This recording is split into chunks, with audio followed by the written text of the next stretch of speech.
सुबह की हल्की धूप खिड़की से अंदर झांक रही थी।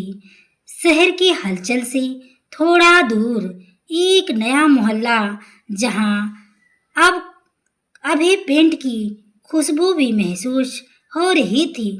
उस मोहल्ले के एक छोटी से घर के बाहर रंगीन रिबन और फूलों से सजी चौखट थी। यह वही घर था जिसमें आज से कुछ ही दिन पहले अजय और प्रिया ने अपनी नई जिंदगी की शुरुआत की थी। अजय और प्रिया की शादी को अभी 1 महीना भी नहीं हुआ था। शादी के बाद दोनों अपने अपने परिवार से अलग होकर किराए के घर में रहने लगे थे। यह छोटा सा घर भले ही साधारण था, लेकिन उसमें दोनों के सपनों की चमक भरी हुई थी। दरवाजा खुलते ही घर के अंदर नई जिंदगी का एहसास होता। कमरे में बड़ी बड़ी दीवारें थी, लेकिन उन पर अब तक कोई तस्वीर नहीं टंगी थी।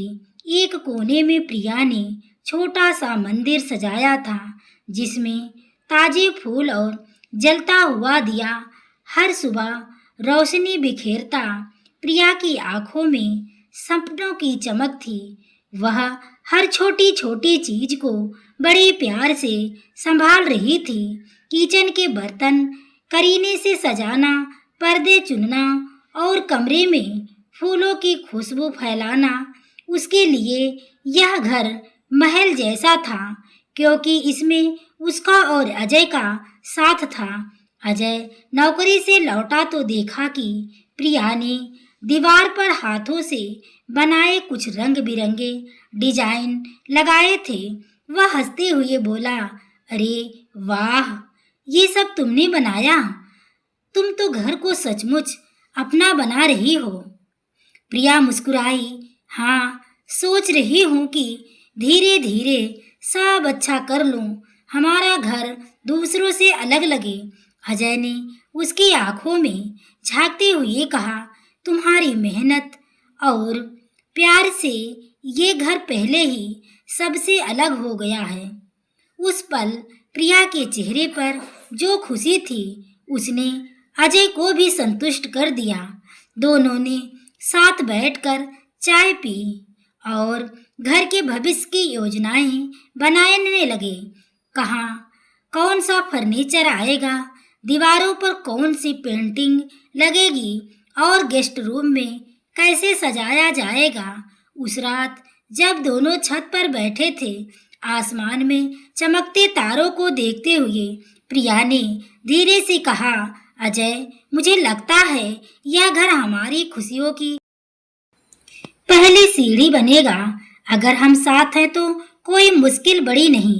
अजय ने उसका हाथ पकड़कर कहा, हाँ प्रिया, जब तक तुम मेरे साथ हो मुझे और कुछ नहीं चाहिए।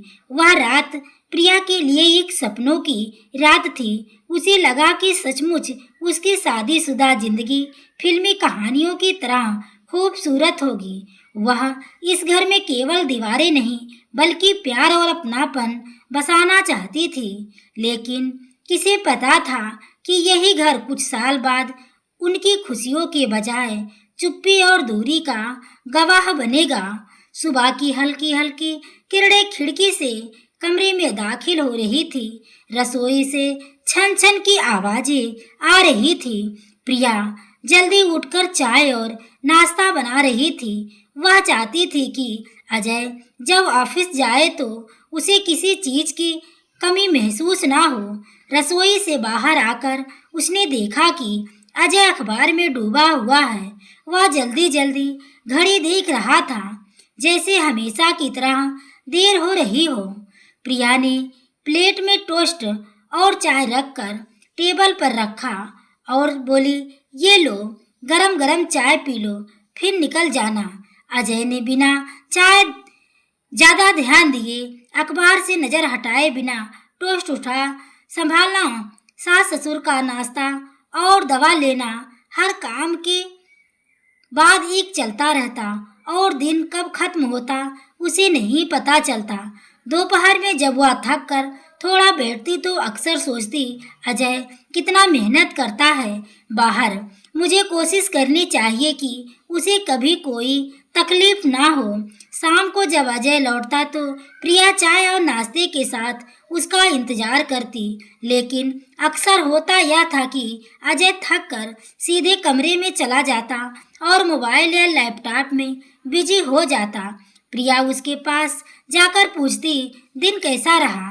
अजय छोटा सा जवाब देता, ठीक था। वह चाहती थी कि अजय उससे बात करे, हंसे, थोड़ा वक्त दे, लेकिन धीरे धीरे उसका यह सपना धुंधला होने लगा। रात को दोनों साथ डिनर करते, मगर बातचीत कम होती। प्रिया को महसूस हुआ कि अजय के चेहरे पर तनाव बढ़ने लगा है, लेकिन वह सोचती शायद नौकरी का दबाव है, धीरे धीरे सब ठीक हो जाएगा। उस रात छत पर बैठकर तारे देखते हुए वह मन ही मन बोली, अजय मुझे पहले जैसा वक्त क्यों नहीं देता? क्या सचमुच जिंदगी इतनी मुश्किल हो गई है? यह सवाल उसके मन में चुभ गया, लेकिन उसने खुद को समझाया, नहीं, मुझे ही और कोशिश करनी चाहिए। मुझे उसका बोझ हल्का करना है। उसे यह एहसास नहीं था कि आने वाले दिनों में यही चुप्पी और दूरी उसके जीवन की सबसे बड़ी परीक्षा बनने वाली है। सुबह का समय था, घड़ी की सुइयां 7 बजा रही थी। अजय तैयार होकर ऑफिस जाने की जल्दी में था और बच्चे स्कूल की तैयारी में इधर उधर दौड़ रहे थे। रसोई से प्रिया की आवाज आई, अंजलि जल्दी आओ, तुम्हारी ब्रेड टोस्ट तैयार है, और सुनो दही भी ले लेना। अजय दरवाजे के पास खड़ा होकर बैग में फाइलें रख रहा था। उसने बिना देखे ही कहा, प्रिया मेरा लंच भी रखना मत भूलना, आज मीटिंग लंबी चलेगी। प्रिया रसोई से भी ही जवाब देती है, हाँ हाँ सब तैयार है, पहले बच्चों को खाना खिला दूं, फिर तुम्हारा डिब्बा भी पैक कर दूंगी। कुछ ही देर में वह ट्रे में नाश्ता लेकर आई, एक हाथ में प्लेट, दूसरे हाथ में पानी का गिलास। बच्चों को बिठाकर खिलाने लगी। इस बीच उसने देखा कि सासू माँ अपने कमरे से बाहर आई। बिटिया दवा खानी है। प्रिया तुरंत उठी और उन्हें पानी के साथ दवा दे दी। घर का हर कोना प्रिया की आवाज से गूंज रहा था, अजय ये लो तुम्हारी टाई, अंजलि जूते ठीक से पहन लो, माँ जी दवा ले लीजिए। ऐसा लग रहा था मानो पूरा घर प्रिया के इर्द गिर्द घूम रहा हो। बच्चों को स्कूल बस में बैठाकर लौटते ही उसने अजय का डिब्बा पैक किया। जाते जाते अजय ने बस इतना कहा, ठीक है चलता हूँ। प्रिया दरवाजे तक गई, मुस्कुराकर बोली, ध्यान से जाना और खाना समय पर खा लेना। लेकिन अजय बिना जवाब दिए जल्दी जल्दी निकल गया। दरवाजा बंद होते ही प्रिया ने गहरी सांस ली। वह थक चुकी थी, लेकिन दिन की असली जहद्दोजहद अब शुरू होनी थी। सुबह के काम निपटाने के बाद उसने कपड़े धोए, बालकनी में सुखाए, फिर झाड़ू पोछा किया। दोपहर तक वह रसोई में खड़ी रही। गर्मी से पसीना टपक रहा था, लेकिन वह बिना रुके काम करती रही। कभी सोफे के कवर बदलती, कभी बच्चों की किताबें करीने से रखती। जब भी थक कर बैठती उसकी आंखें बंद हो जाती, लेकिन फिर कोई काम याद आते ही वह तुरंत उठ खड़ी होती। शाम तक प्रिया का शरीर जवाब देने लगता, फिर भी वह बच्चों को होमवर्क करवाती, सास ससुर की सेवा करती और रात को अजय का इंतजार करती। उसके चेहरे पर थकान साफ झलकती थी, लेकिन अजय को कभी समझ ना आया। उसे लगता था घर पर बैठकर आखिर इतना थकने की क्या वजह है। प्रिया चुपचाप सब सहती रहती, क्योंकि उसके लिए घर परिवार और अजय सबसे ऊपर थे। शादी की शुरुआत कुछ महीने बीत चुके थे। घर में नई नई रौनक थी। रिश्तेदार और पड़ोसी अक्सर मिलने आते और कहते, वाह प्रिया तुमने तो घर को बहुत अच्छे से संभाल लिया, सब कुछ कितना सलीके से रखा है। यह सुनकर प्रिया मुस्कुरा देती और अंदर ही अंदर गर्व महसूस करती। उसके लिए यह तारीफ किसी पुरस्कार से कम नहीं थी। अजय भी शुरू में उसकी मेहनत की कद्र करता था। एक शाम जब ऑफिस से लौटा तो देखा कि घर चमक रहा है, खाने की खुशबू पूरे कमरे में फैली हुई है और बच्चे होमवर्क कर चुके हैं। वह चौंक कर बोला, अरे वाह प्रिया, तुम सच में कमाल हो। ऑफिस से थका हारा आता हूँ और घर इतना शांत और व्यवस्थित मिलता है। तुम सब कैसे संभाल लेती हो? प्रिया हंसते हुए बोली, बस से प्यार और धैर्य से सब हो जाता है। अजय ने आगे बढ़कर उसका हाथ पकड़ लिया और कहा, मुझे सच में लगता है कि मैंने सही जीवन साथी चुना है। तुम मेरी किस्मत हो। उस समय प्रिया की आंखें खुशी से चमक उठी। यह हर हाल में इस घर को संभालेगी, चाहे उसे कितनी भी मेहनत क्यों ना करनी पड़े। उस रात दोनों ने साथ बैठकर डिनर किया। अजय बार बार उसकी तारीफ करता रहा, तुम्हारे हाथ का खाना तो कितना हो किसी होटल से भी अच्छा है। तुम्हारी वजह से मुझे घर का मतलब समझ में आता है। प्रिया को लगा जैसे उसकी मेहनत रंग ला रही है। वह सोचने लगी, अगर अजय हमेशा ऐसे ही खुश रहे तो मुझे और कुछ नहीं चाहिए। कुछ दिनों तक यह सिलसिला चला। अजय ऑफिस से लौटकर जब दोस्तों से मिलता तो कहता, मेरी पत्नी बहुत समझदार है, पूरा घर अकेले संभाल लेती है, मुझे किसी बात की चिंता नहीं करनी पड़ती। दोस्त उसकी किस्मत पर रश्क करते और कहते, तू तो बड़ा नसीब वाला है अजय, आजकल ऐसी पत्नियां कहाँ मिलती हैं। यह सुनकर अजय गर्व महसूस करता और घर आकर प्रिया को और भी सम्मान देता। लेकिन धीरे धीरे यही तारीफें कम होने लगी। जैसे जैसे समय बीता, अजय का ध्यान घर की सुंदरता और प्रिया की मेहनत से हटकर सिर्फ खर्चों और जिम्मेदारियों पर टिकने लगा। वह यह भूलने लगा कि घर को संभालना भी उतनी ही बड़ी जिम्मेदारी है जितनी बाहर कमाना।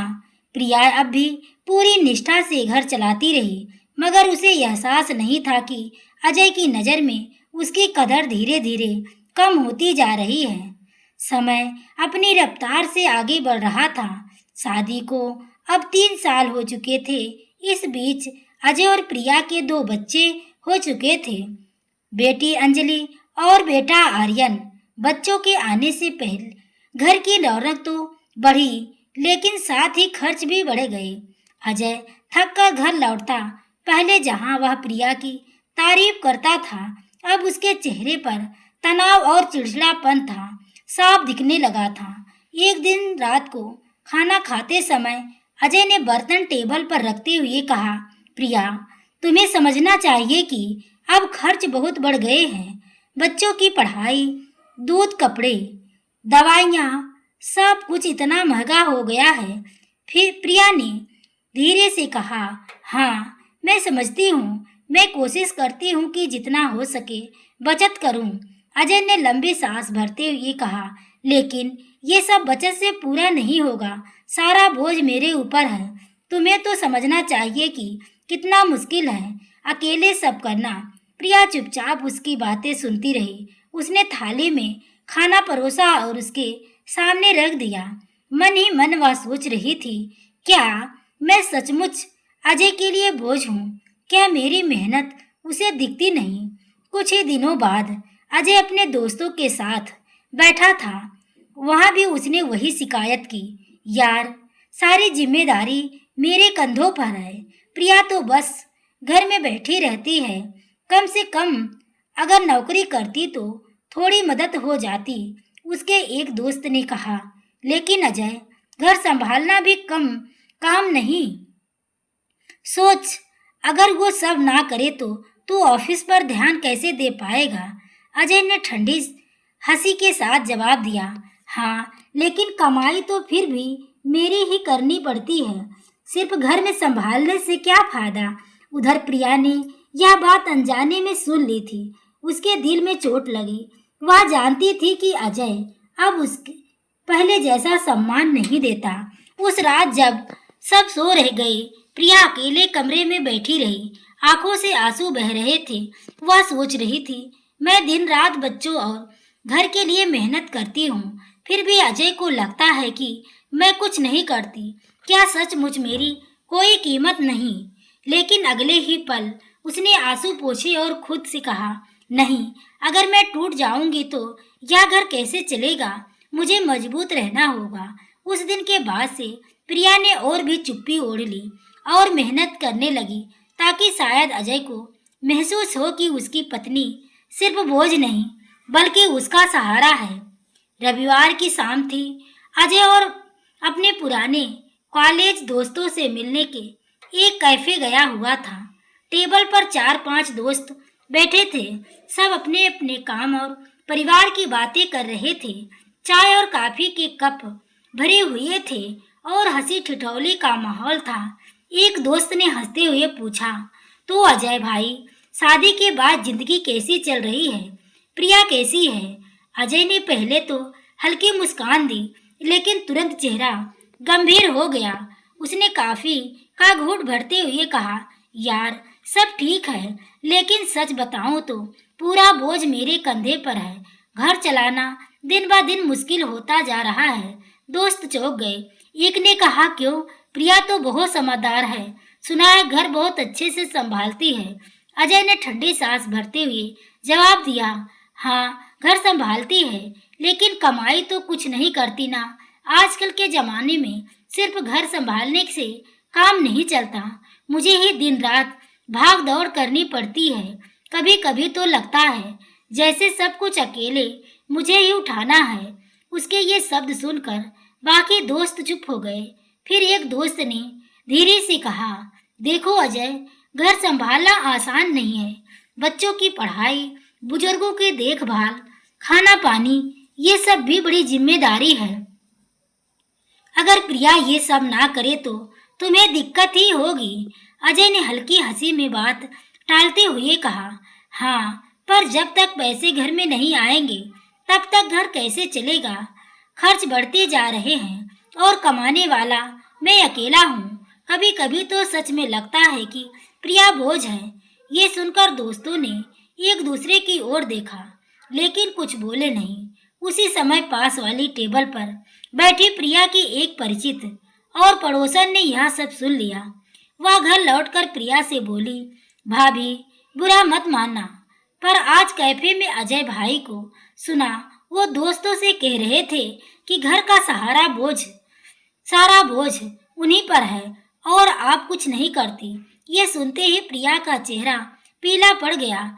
उसे ऐसा लगा मानो जमीन उसके पैरों तले खिसक गई हो।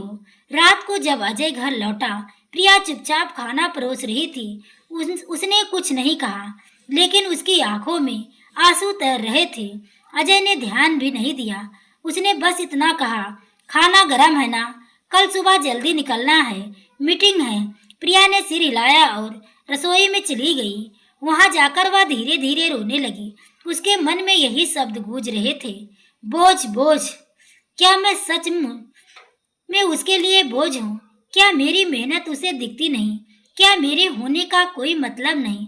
उस रात प्रिया देर तक सो नहीं सकी। वह चुपचाप बच्चों को देखती रही और मन ही मन तय किया कि चाहे जो हो, वह घर की जिम्मेदारियां पूरी निष्ठा से निभाएगी। कुछ ही महीनों बाद अजय की मां अचानक बीमार पड़ गई। तेज बुखार और कमजोरी ने उन्हें बिस्तर पर ला दिया। डॉक्टर ने कहा, कुछ दिन पूरी तरह आराम करना होगा और दवाइयों का नियमित सेवन जरूरी है। अजय उस समय बहुत परेशान था। ऑफिस के काम का दबाव अलग और माँ की बीमारी की चिंता अलग। वह समझ नहीं पा रहा था कि दोनों चीजों को कैसे संभाले। लेकिन प्रिया ने तुरंत जिम्मेदारी अपने कंधों पर ले ली। उसने सास के कमरे को साफ सुथरा किया, उनके पास बैठकर दवाइयों का समय तय किया और खुद खाना बनाकर उन्हें खिलाने लगी। सुबह होते ही प्रिया बच्चों को तैयार करती, उन्हें स्कूल भेजती, फिर सास के पास बैठती, दोपहर तक उनके लिए सूप बनाती, दवाइयाँ देती और रात को देर तक उनकी सेवा करती रहती। एक दिन डॉक्टर ने अजय से कहा, आपकी पत्नी बहुत अच्छे से देखभाल कर रही हैं। अगर ये सब ना हो पाता तो आपकी माँ की हालत और बिगड़ सकती थी। अजय ने बस हल्की सी मुस्कान दी, लेकिन भीतर ही भीतर उसे यह एहसास नहीं हुआ कि प्रिया कितना कुछ कर रही है। एक रात जब सब सो चुके थे, अजय घर लौट कर आया। उसने देखा कमरे में उसकी माँ गहरी नींद में सो रही थी और उनके पास ही प्रिया कुर्सी पर बैठी थी। उसकी आंखें झपक रही थी, लेकिन फिर भी वह जाग रही थी ताकि माँ का को जरा सा भी खांसी आए तो तुरंत पानी दे सके। अजय ने यह दृश्य देखा, लेकिन उसके मन में गर्व या आभार की भावना आने के बजाय वह सोचने लगा, हाँ, ये तो कर ही रही है, यही इसका काम है। घर की औरत अगर ये ना करे तो फिर क्या करे। उधर प्रिया का मन पूरी तरह टूट चुका था। देर रात की मेहनत और थकान से उसका शरीर जवाब देने लगा था, लेकिन उसने कभी शिकायत नहीं की। जब अजय पूछता भी नहीं, तब भी उसने अपने चेहरे पर मुस्कान बनाए रखी। एक दिन पड़ोस की औरतें मिलने आई। उन्होंने देखा कि प्रिया लगातार अपनी सास की देखभाल कर रही है। उनमें से एक बोली, भाभी, आप तो सच में लक्ष्मी हैं। दिन रात सासू माँ के पास बैठी रहती हैं, बच्चों और घर का काम भी ख्याल रखती हैं।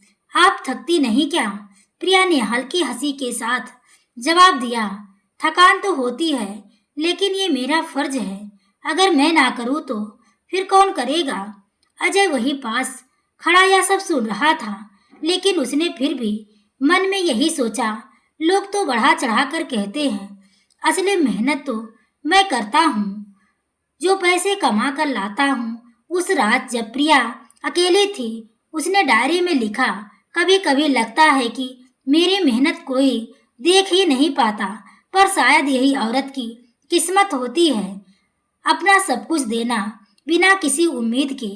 बस इतना चाहती हूँ कि अजय एक बार दिल से कह दे कि तुम मेरे लिए बोझ नहीं, सहारा हो। उसकी आंखों से आंसू बहते रहे और वह चुपचाप सो गई। दिन रविवार का था, घर में सब आराम कर रहे थे। अजय बच्चों के साथ ड्राइंग रूम में बैठा टीवी देख रहा था और प्रिया रसोई में काम कर रही थी। तभी बच्चों का स्कूल का प्रोजेक्ट याद आया।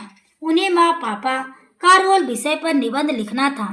बड़ा बेटा आदित्य अपनी कॉपी लेकर बैठ गया और लिखने लगा, पापा बहुत मेहनत करते हैं, वो दफ्तर जाते हैं और पैसे कमाते हैं, लेकिन मेरी असली हीरो माँ है, क्योंकि माँ हमारे लिए हर रोज खाना बनाती हैं, हमारी कॉपी चेक करती है, रात को दादी के पास बैठती हैं और हमें कहानियाँ सुनाती हैं। अगर माँ ना होती तो शायद हमारा घर ही ना होता। उसने जोर जोर से निबंध पढ़ना शुरू किया। अजय ने पहले तो मुस्कुरा कर का सुना, लेकिन जैसे जैसे बच्चे ने आगे लिखा, माँ हमारी असली ताकत है, पापा पैसा कमाते हैं, लेकिन माँ उस पैसे को घर में जान डालकर खर्च करती हैं। माँ बोझ नहीं, माँ तो भगवान का तोहफा है। यह सुनते ही अजय का चेहरा गंभीर हो गया। उसे ऐसा लगा जैसे किसी ने उसके भीतर की सोच का आईना उसके सामने रख दिया हो। वह चुपचाप बच्चों को देखता रहा। प्रिया रसोई से सब सुन रही थी। उसकी आंखें नम हो गई। वह सोच रही थी, कम से कम बच्चों ने तो मेरी कदर की, यही मेरे लिए सबसे बड़ा इनाम है। लेकिन अजय का मन और बेचैन हो उठा। उसके दिल में बार बार वही लाइन गूंज रही थी, माँ बोझ नहीं, माँ तो भगवान का तोहफा है। उसके भीतर एक हलचल शुरू हो गई। शायद पहली बार उसे एहसास हुआ कि वह अपना अब तक कितना गलत सोचता रहा। उस रात अजय देर तक जागा रहा।